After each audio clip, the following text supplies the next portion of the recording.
Whose woods are these? I think I know. His house is in the village, though. He will not see me stopping here to watch his woods fill up with snow. My little horse must think it's queer to stop without a farmhouse near. Between the woods and the frozen lake, the darkest evening of the year. He gives his harness bells a shake to ask, is this some mistake? The only other sounds that sweep of easy wind and downy flake. The woods are lovely, dark and deep. I have promises to keep, and miles to go before I sleep, and miles to go before I sleep.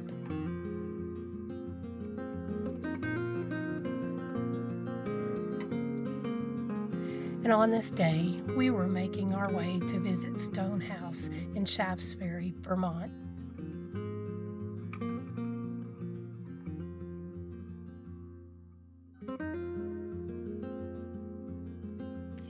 The poem, Stopping by the Woods on a Snowy Evening, could always create vivid imagery in my mind.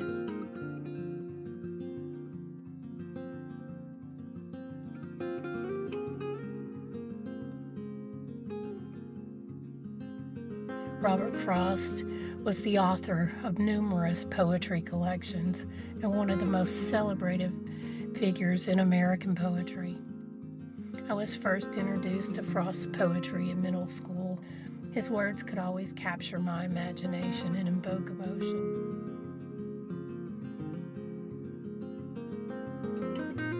Frost called Shaftsbury Vermont home for many years in the 1920s.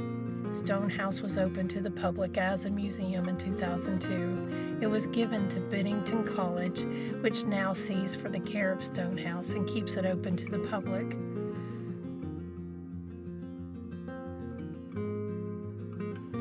Robert Frost sold his first poem titled My Butterfly, an Elegy, in 1894. It was published November 8th in 1894 in the Independent of New York. He was so proud of his accomplishments, and so he proposed marriage to his sweetheart, Eleanor Miriam White. She turned him down at the time. She wanted to finish college first. A bit brokenhearted, he took a trip to Virginia for a while. Upon his return, he found the courage to propose again, and this time she accepted. They were married in December in 1895.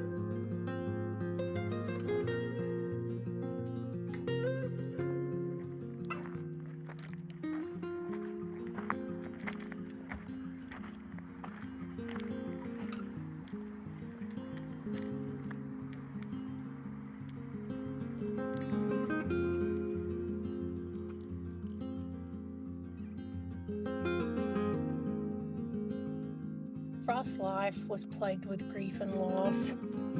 He lost his father at age 11. Frost's mother died of cancer 15 years later. His sister Jeannie battled mental illness as it ran in their family. His mother suffered from depression, and Frost's own daughter, Irma, was committed to a mental hospital in 1947. Robert and Eleanor had 6 children. Their son, Elliot, died of cholera at age 4. Their daughter, Marjorie, died after childbirth at the age of 29. He also lost a daughter, Eleanor Bettina, just one day after her birth. Frost's son, Carol, took his own life in 1940. And Frost's wife, Eleanor, passed away in 1938 of heart failure after battling cancer.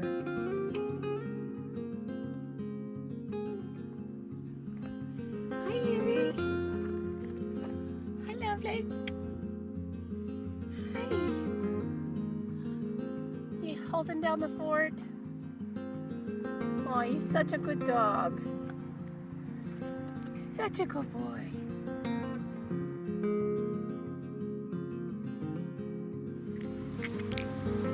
Alright, so we'll do that walk tomorrow, okay? Upon arriving at Stonehouse, it was a bit late in the afternoon, and the museum was closing soon. We wanted to see more of the grounds, and Also, we wanted to check out the nearby town of Bennington. So we asked if we could possibly just spend the night at the trailhead so we could hike the Robert Frost Trail to Prom Lake the next morning. The attendant didn't seem to see a problem with it, so we popped over to Bennington for dinner and stopped by this beautiful restored train depot.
Trail called? I think it calls it like Inspiration Trail or something.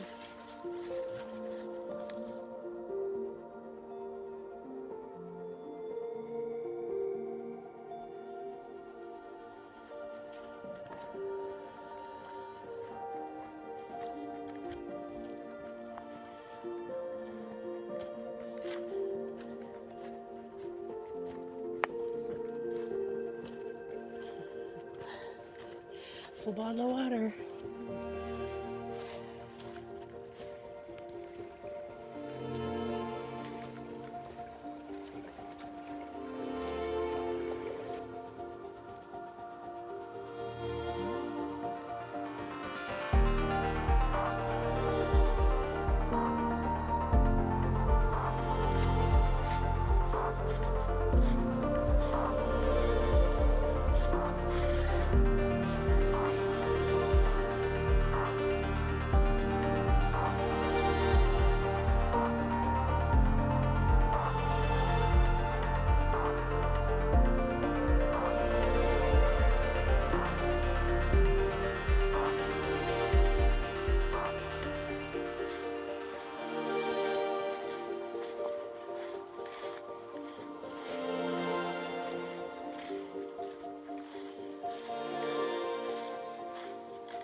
It's a nice little rest.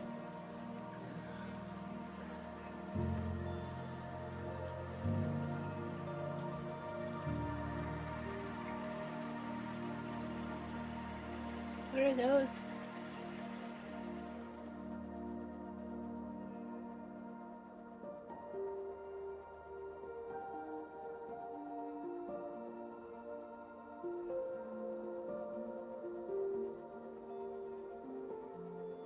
Jack Frost. Nipped at your nose on the Robert Frost Trail. That's funny.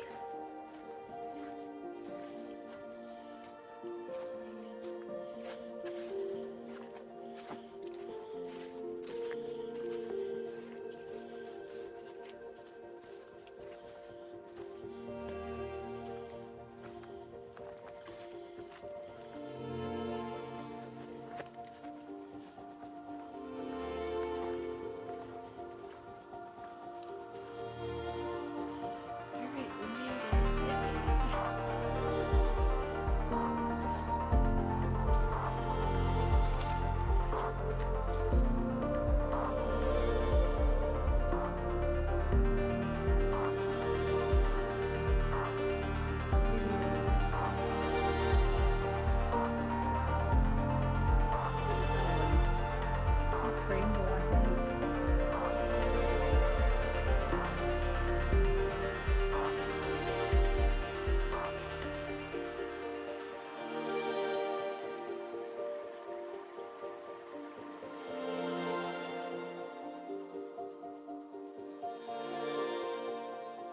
Morning, Mom.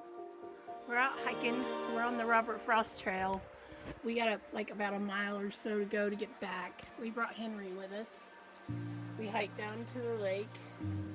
Henry, say hi to Granny. There he is. He's backpacking in with us. We'll be back to the van in just a little bit. I love ya. Hope you're having a good morning. Robert Frost, born 1874, died in 1963. Nothing gold can stay.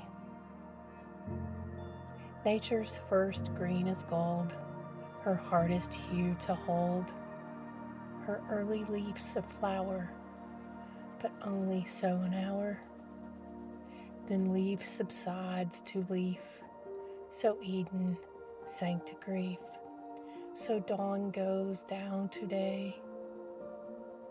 Nothing gold can stay. While visiting the area this time of the year, the fall foliage was so beautiful and we enjoyed our hike. We sure were not expecting what we found at the end of it, though. When we returned to the van, we quickly discovered we were completely covered in tiny ticks, both of us. How we missed that while we were hiking, I have no idea. We were so glad that we kept Henry in his backpack for most of the hike.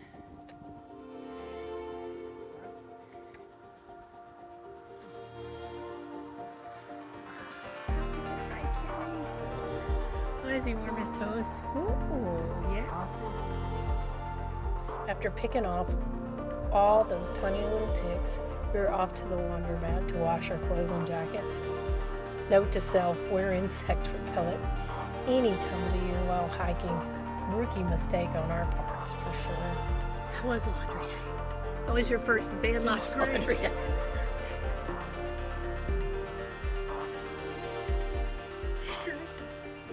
All right, so what do you think?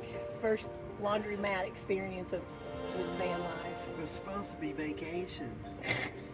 Thanks for doing the laundry for us, dude. Sure. $15 later. It was a wonderful adventure traveling to Shaftsbury and to Stonehouse, one I am sure I will never forget.